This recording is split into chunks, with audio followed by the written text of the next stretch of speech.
Hello दोस्तों, कैसे हैं आप लोग। मैं राहुल आप सभी का अपने यूट्यूब चैनल एग्रीकल्चर में फिर से स्वागत करता हूं। तो दोस्तों, आज का हमारा टॉपिक एग्रीकल्चर साइंटिस्ट के बारे में। आज हम बात करें एग्रीकल्चर साइंटिस्ट कैसे बने, क्या उसका सिलेक्शन प्रोसेस है, क्या एलिजिबिलिटी क्राइटेरिया और कितनी सैलरी।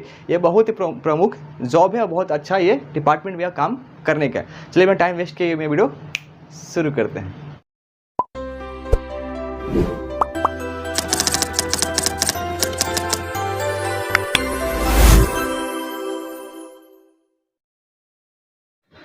तो दोस्तों, जैसा कि आप जानते हैं, भारत हमारा कृषि प्रधान देश है, जहाँ पे 70% जो लोग हैं कृषि पर डिपेंड है अपने पैसा कमाने के लिए, रोजी रोटी के लिए। लेकिन एग्रीकल्चर लेवल काफ़ी अभी गिर गया, उसमें काफ़ी अच्छा इंप्रूवमेंट करने की ज़रूरत है। तो उस समक्ष में कृषि साइंटिस्ट जो हमारे कृषि वैज्ञानिक हैं काफ़ी अच्छा योगदान दे सकते हैं और दे भी रहे हैं उसको इंप्रूवमेंट करने के लिए। जो लोग लगता है कि मैं एग्रीकल्चर साइंटिस्ट बन के देश का उपकार कर सकता हूँ, किसानों को उपकार कर सकता हूँ, तो आइए हम लोग बात करते हैं कैसे उसमें बने।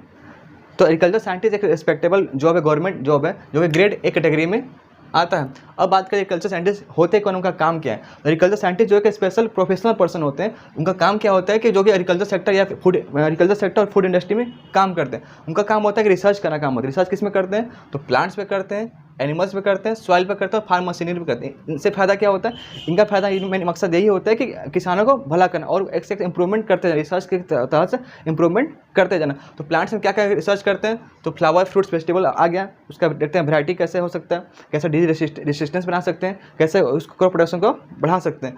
एनिमल्स में बात करो तो एनिमल में जो भी चीज़ें हैं उसमें कर सकते हैं, लाइक जो उसका एनिमल का जो बाय प्रोडक्ट आता है, एग्स हो गया, वो भी चीज़ें जो होती है उसमें काम करते हैं। सॉइल में बात करें तो सॉइल में देखते हैं कि उनका मिट्टी की क्वालिटी कैसे इंप्रूवमेंट किया जा सके, उसका प्रोडक्शन कैसे बढ़ाया जाए, उसमें जो नमी उसको कैसे ठीक किया जाए, जो उसका कमी उसको कैसे ठीक किया जाए, उसमें बात करते हैं। और फार्म मशीनिंग देखते हैं कि कैसे फार्म मशीन ऐसे इक्विपमेंट बनाया जाता है कि किसानों का काफ़ी अच्छा हो और हमारा देश का भला हो। अब बात करते हैं साइंटिस्ट के 3 विंग होते हैं। विंग मतलब कि साइंटिस्ट तीन कैटेगरी में काम कर सकते हैं। कौन कौन से कैटेगरी में काम कर सकते हैं, तो पहला जो आता है साइंटिस्ट बनने के बाद आप जा सकते हैं एजुकेशन लाइन में। एजुकेशन लाइन में क्या कर सकते हैं, तो आप बच्चों को पढ़ा सकते हैं साइंटिस्ट बनने के बाद। उसमें किस में, तो पढ़ा सकते हैं बीएससी वाले को पढ़ा सकते हैं, जो एमएससी स्टूडेंट उनको आप पढ़ा सकते हैं। सेकंड, आप काम कर सकते हैं साइंटिस्ट बनने के बाद आप जा सकते हैं रिसर्च सेक्टर में। रिसर्च सेक्टर में आप क्या कर सकते हैं, तो आप रिसर्च कर सकते हैं। और थर्ड जो आता है हमारा प्रसार, यानी प्रचार प्रसार या फिर कम्युनिकेशन के मामले में आप कर सकते हैं। तो इसमें आप कर सकते हैं कम्युनिकेट कर सकते हैं नॉलेज टू कंपनी फार्मर्स। मतलब साइंटिस्ट में यहाँ कहने मतलब ये है कि साइंटिस्ट के 3 प्रकार है। आप 3 चीज़ें काम करने का, या तो पहला जाइए एजुकेशन लाइन में, सेकंड जाइए आप रिसर्च सेक्टर में, या तीसरा जाइए टेलीकॉम इंडस्ट्री में, यानी जहाँ पे आप कम्युनिकेशन चीज़ों करें, किससे, तो कंपनी से आप मतलब कम्युनिकेट करें और फार्मर से कम्युनिकेट करें। अलग अलग चीज़ों को आप जो भी अपने काम किया, रिसर्च डेवलपमेंट जो भी अपने काम किया वो उनको बताना। अब बात करते हैं एलिजिबिलिटी क्राइटेरिया क्या रहेगा, मतलब क्वालिफिकेशन क्या रहेगा साइंटिस्ट बनने के लिए। आप अगर साइंटिस्ट बनना चाहते हैं आपके लिए क्या क्या चीज़ होना चाहिए। सबसे पहले आप 12th पास होना चाहिए, 12th पास पीसीबी या पीसीएम से, फिजिक्स केमिस्ट्री बायोलॉजी या फिर फिजिक्स केमिस्ट्री मैथ्स। आप 12th पास होना चाहिए, कम से कम आपका मार्क्स होना चाहिए 12th में 50%। उसके बाद आप ग्रेजुएशन होना चाहिए। ग्रेजुएशन किस में, एग्रीकल्चर में या फिर एग्रीकल्चर जो भी अलाइड ब्रांचेस उसमें आप होना चाहिए। इससे अलाइड ब्रांच कौन कौन से हो सकते हैं, हॉर्टिकल्चर, फिशरीज, फॉरेस्ट्री, जितने तमाम तरह के कोर्सेज जो भी एग्रीकल्चर के जो अंदर आते हैं उसमें आपका ग्रेजुएशन होनी चाहिए। उसमें कम से कम आपका मार्क्स होना चाहिए 50%। उसके बाद आपका होना चाहिए पीजी कोर्स, यानी मास्टर कोर्स आपका होना चाहिए। मास्टर कोर्स या एमटेक हो सकता है या एमएससी हो सकता है, ठीक है।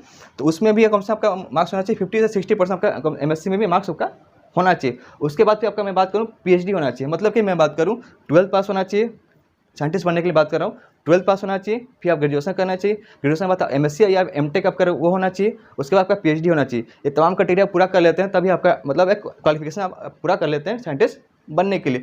मैं बात करूँ तो इसका थोड़ा जर्नी थोड़ा सा लंबा पड़ जाता है साइंटिस्ट बनने के लिए। हाँ, लेकिन इसमें रिस्पेक्ट काफ़ी अच्छा है, इसमें काम जो इसका काफ़ी शानदार, क्योंकि आप देश का भला करें, किसानों का भला करें, तो बहुत ही अच्छा लगता है काम करना और सुनने में काफ़ी अच्छा लगता है। मैं साइंटिस्ट बन रहा हूँ, तो साइंटिस्ट काम ही होता है बहुत बड़ा चीज़ योगदान करते रहना। तो आपको मैं फिर से बता दे रहा हूँ कि आप 12th पास होना चाहिए, साथ साथ ग्रेजुएशन को कंप्लीट होना चाहिए। एग्रीकल्चर या एग्रीकल्चर जो भी ब्रांचेज है अलाइड कोर्स है उसमें सेम चीज़ पीजी होना चाहिए, मतलब मास्टर कोर्स होना चाहिए। एमएससी या एमटेक एग्रीकल्चर या एग्रीकल्चर जो भी अलग अलग ब्रांचेज है अलाइड कोर्स है उसमें प्लस पीएचडी होना चाहिए। ये आपका एलिजिबिलिटी क्राइटेरिया या तो क्वालिफिकेशन है, तो इसमें साइंटिस्ट बन सकते हैं। अब मैं बात करूँ हमारा एज कितनी होनी चाहिए, हमारा उम्र कितनी होनी चाहिए कम से कम साइंटिस्ट बनने के लिए। तो हमारा एज होना चाहिए 21 ईयर्स मिनिमम होनी चाहिए हमारा, और मैक्सिमम में एज की बात करूँ तो 32 ईयर्स यानी 32 साल हमारा कम से कम होना चाहिए मैक्सिमम। इस दोनों के बीच में हमारा एज होना चाहिए। और इसमें कुछ रिलैक्सेशन दिया हुआ कि अगर यदि आप आईसीआर सर्विस में कोई कैंडिडेट है, मतलब आईसीआर में आप कहीं कोई ना कुछ ना कुछ काम कर रहे हैं, वहाँ पे कुछ ना कुछ वर्क कर रहे हैं, कोई एज एम्प्लॉय या कोई भी किसी भी पद पे आप हैं, तो वहाँ पे कम से कम आप 45 ईयर्स तक साइंटिस्ट आप बन सकते हो। उसके लिए आप एलिजिबिलिटी क्राइटेरिया आपका है। यदि अपना स्टेट एग्रीकल्चर यूनिवर्सिटी में कोई भी आप एम्प्लॉय हैं या कोई भी आप काम करें वहाँ उस यूनिवर्सिटी में, कोई भी स्टेट एग्रीकल्चर कोई भी यूनिवर्सिटी है वहाँ आप काम करें, कम से कम आपका एज होना चाहिए 35 ईयर्स। 35 ईयर्स तक आप साइंटिस्ट बनने के आप योग्य हैं। अब बात करते हैं जो एग्ज़ाम होगा हमारा वो कितने अटेम्प्ट देंगे। साइंटिस्ट बनने के लिए एक एग्जाम होता है, इसका मानते हैं ARS, उसको बोलते हैं एग्रीकल्चर रिसर्च साइंटिस्ट, वो कंडक्ट करता है। ASRB कंडक्ट करता है। तो उस एग्जाम में आप कितने बार, तो जनरल कैटेगरी एग्जाम दे सकता है 6 बार, OBC जो होते हैं एग्जाम दे सकते हैं 9 बार, और SC ST एग्जाम दे सकते हैं, मतलब उनको बार बार दे सकते हैं, उनको कोई लिमिटेशन है ही नहीं। तो दोस्तों अब जानते हैं एग्रीकल्चर साइंटिस्ट बनते कैसे। एग्रीकल्चर साइंटिस्ट बनने के लिए आपको एक एग्जाम देना पड़ेगा, उस एग्जाम का नाम है ARS, उसको बोलते हैं एग्रीकल्चर रिसर्च साइंटिस्ट। इसको कंडक्ट करते हैं जो कंडक्टिंग जो बॉडी इसको बोलते हैं ASRB, इसका नाम है एग्रीकल्चर साइंटिस्ट रिक्रूटमेंट बोर्ड। ये एग्जाम जो होता है इसके अंतर्गत होता है। ARS जो एग्जाम होता है वो नेशनल लेवल का एग्जाम होता है, हर साल होता है। ASRB किसका अंदर आता है, तो ICAR के अंदर आता है। अब बात करें इसका एग्जाम के बाद, एग्जाम इसका पैटर्न क्या होगा। ARS का एग्जाम देंगे, उसका एग्जाम का हमारा पैटर्न क्या होगा। एग्जाम 3 फेज में होता है, प्री, मेंस और इंटरव्यू। तो सबसे पहले आपको प्री क्वालिफाई करना पड़ेगा, मेंस फिर इंटरव्यू। प्री का मार्क्स नहीं जुड़ता है, मेंस और इंटरव्यू का मार्क्स जुड़ता है। अब जानते हैं प्री निकालने के लिए क्या चीज़ करनी पड़ती है। तो प्री का इसका पैटर्न क्या रहेगा। तो प्री जो होता है पैटर्न, उसका ऑब्जेक्टिव पैटर्न होता है जिसमें 150 क्वेश्चन होता है, 150 मार्क्स का, जो कि इसका टाइमिंग होता है, ड्यूरेशन जो होता है 2 आवर्स होता है। अब मैं बात करूँ मेंस का, तो मेंस जो पेपर होता है वो सब्जेक्टिव पेपर होता है। उसमें मैं बात करूँ तो 66 क्वेश्चन होता है। 66 क्वेश्चन में तीन पार्ट होता है, 3 पार्ट में अलग अलग तरह का क्वेश्चन आता है। और 66 क्वेश्चन जो होता है पूरा 240 मार्क्स होता है, जो कि इसका टाइमिंग होता है 3 आवर्स, मतलब 3 घंटा का समय मिलता है। अब बात करते हैं जो 66 क्वेश्चन क्या पैटर्न रहेगा। तो 66 क्वेश्चन में 40 जो क्वेश्चन होगा वो आपको 2 मार्क्स का रहेगा। एक क्वेश्चन मतलब एक क्वेश्चन होगा 2 नंबर का, मतलब कि 80 क्वेश्चन, मतलब 80 नंबर हो गया, या 40 क्वेश्चन 80 मार्क्स का ही हो गया। 66 क्वेश्चन में 40 क्वेश्चन हो गया, क्योंकि एक क्वेश्चन होगा 2 नंबर का। अब मैं बात करूँ इसमें बाकी जो क्वेश्चन बचा है 20 क्वेश्चन, वो एक क्वेश्चन होगा 5 नंबर का, मतलब यहाँ हो गया 100 नंबर। अब मैं बात करूँ जो लास्ट बचा 6 क्वेश्चन में एक क्वेश्चन होगा 10 नंबर का, ठीक है। मतलब कि 66 क्वेश्चन में 40 क्वेश्चन होगा 2 नंबर का, प्रत्येक क्वेश्चन 2 नंबर का होगा। बाकी 20 क्वेश्चन जो होगा 5 नंबर का, एक क्वेश्चन 5 नंबर का होगा। बाकी जो 6 क्वेश्चन बचा एक क्वेश्चन होगा 10 नंबर का होता है, ठीक है। और बाकी जो बचा इंटरव्यू हो जाओ 60 मार्क्स का। मैं ओवरऑल बात करूँ तो मेंस हमारा 240 मार्क्स का हो गया, इंटरव्यू होगा हमारा 60 मार्क्स का। ये दोनों मार्क्स ही जोड़ के हमारा बनता है आगे सिलेक्शन के लिए। अब मैं बात करते हैं प्री और कैसा चीज़ होता है। तो प्री जो होता है आपको क्वालिफाई करना होता है, प्री क्वालिफाई करेंगे तब आपके मेंस में जाएंगे, फिर मेंस में आपको इंटरव्यू में जाएंगे। तो मेरिट जो बनता है इंटरव्यू के लिए, तो मेंस और इंटरव्यू के बेसिस पर ही बनता है। यदि मेंस और इंटरव्यू का ऐसे मार्क्स जुड़ते हैं, प्री का मार्क्स नहीं जुड़ता है एग्रीकल्चर साइंटिस्ट बनने के लिए। अब मैं बात करता हूँ मेंस में क्या इसका सिलेक्शन प्रोसेस होता है। तो मेंस के लिए आपको कम से कम 15 कैंडिडेट को सिलेक्ट किया जाता है एक सीट के लिए। उस मेंस निकालने के लिए 15 कैंडिडेट को सिलेक्ट किया जाता है एक सीट के लिए। और इंटरव्यू के लिए बात करूँ, रेशियो क्या रहता है 1:5 का, मतलब कि 5 कैंडिडेट को सिलेक्ट किया जाता है एक सीट के लिए, ठीक है। यहाँ तक समझ में आ गया कि प्री हो गया सिर्फ क्वालिफाई करना, मेंस और इंटरव्यू का मार्क्स जुड़ता है। मेंस का जो मार्क्स होगा 240 मार्क्स होगा और 60 मार्क्स होगा इंटरव्यू। टोटल ये दोनों मिला के इसका दोनों मिला के कितना हुआ 300 का, ये दोनों हो गया। ये दोनों का ही मार्क्स पे बनता है मेरिट, ठीक है। अब आगे जानते हैं आफ्टर सिलेक्शन क्या होगा। सिलेक्शन करने के बाद क्या होगा, आपको 3 मंथ का ट्रेनिंग दिया था। कहाँ पर, तो नार में, national academy of agriculture research and management, नार में आपको 3 महीने का ट्रेनिंग होता है सिलेक्शन होने के बाद। अब बात करते हैं कि ग्रोथ कैसा होगा, सैलरी कैसी होगी, अब आगे बात करते हैं।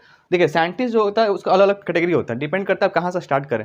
तो देखिए जो फर्स्ट स्टेज होता है साइंटिस्ट का, उस पहले लोग बनते हैं साइंटिस्ट, नॉर्मल साइंटिस्ट बनते हैं। उसके बाद जो जैसे जैसे आप एक्सपीरियंस बढ़ते जाएगा उसके वजह से आप बनेगा सीनियर स्किल साइंटिस्ट, फिर बनेगा सीनियर साइंटिस्ट बनेंगे, फिर आपके बाद बनेगा प्रिंसिपल साइंटिस्ट, फिर बनेंगे PD ADG या डायरेक्टर बनेंगे, फिर बने डायरेक्टर ऑफ नेशनल इंस्टीट्यूट। मतलब कि जैसे आप समय बिताते जाएंगे, जैसे एक्सपीरियंस बढ़ते, जैसे आपका स्किल्स बढ़ते जाएगा, वैसे आपका साइंटिस्ट का कैटेगरी भी बढ़ते चला जाएगा। पहले आप स्टार्ट करेंगे यहाँ से, फिर आप यहाँ से फिर यहाँ जाएंगे, फिर आप जाएंगे सीनियर साइंटिस्ट पे, फिर जाएंगे प्रिंसिपल साइंटिस्ट पे, फिर बनेंगे PD ADG या डायरेक्टर बनेंगे, फिर उसके बाद कई साल के बाद आप बनेंगे डायरेक्टर ऑफ नेशनल इंस्टीट्यूट। ये बहुत बड़ा पद होता है। सेकंड कैटेगरी होता है, देखिए फर्स्ट कैटेगरी आप चलेंगे रिसर्च सेक्टर में, सेकंड कैटेगरी आप जा सकते हैं टीचिंग लाइन में।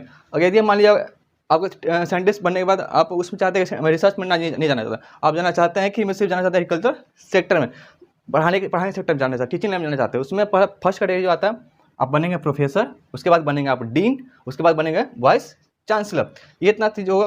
2 ग्रोथ चांसेस में बात करूँ 2 हो गया, या तो साइंटिस्ट कैटेगरी में चाहिए या फिर आप चाहिए टीचिंग लाइन में। तो ये 2 हो गया, साइंटिस्ट का जो ये सारा हो गया। अब सेकंड चीज़ आ गया आपको पढ़ाने का, टीचिंग लाइन हो गया, तो बन सकते हैं प्रोफेसर या फिर डीन या फिर वाइस चांसलर। अब मैं बात करता हूँ साइंटिस्ट बनने के बाद हमारा पोस्टिंग कहाँ का होगा। तो पोस्टिंग होगा आपका IARI में, पोस्टिंग होगा आपका IVRI में, पोस्टिंग होगा कॉलेज में, हो सकता है कॉलेज यूनिवर्सिटी में बहुत सारे पोस्टिंग हो सकता है, आपका काम वहाँ मिल सकता है। उसके बाद बहुत सारे कंपनी में बहुत सारे रिसर्च एंड डेवलपमेंट का काम बचा हो तो वहाँ पर आपका काम कर सकते हैं। अब मैं बात करता हूँ सैलरी हमारी कितनी होगी। सैलरी डिपेंड करता है कि कहाँ से स्टार्ट करें, ठीक है, और किस स्टू पे कर रहे हैं।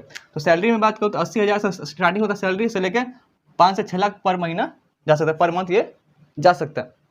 ये तमाम तरह की चीज़ें आपको करने के बाद यहाँ तक आप पहुँचते जाते हैं। एक और चीज़ मैं बताना भूल गया था, क्योंकि देखिए आपको भी पता है साइंटिस्ट बनने के लिए आपको मैं जैसे ऑलरेडी बता चुका 12th पास होना चाहिए, plus UG plus PG plus PhD।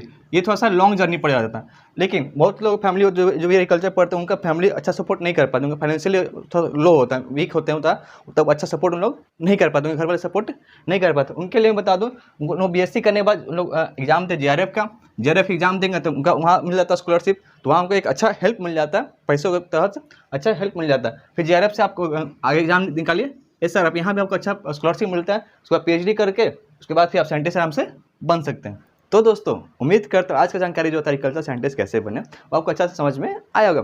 यदि आपको कोई डाउट्स या फिर कोई क्यूरीज है मुझे कमेंट कर सकते हैं, या फिर मेरे Instagram ID पे मैसेज कर सकते हैं। एग्रीकल्चर से रिलेटेड सारी जानकारी चैनल से जुड़े रहे। मिलते हैं नेक्स्ट वीडियो नए टॉपिक के साथ। तब तक चैनल को लाइक करें, शेयर करें, दबा के सब्सक्राइब करें। तब तक ले जाए हिंद।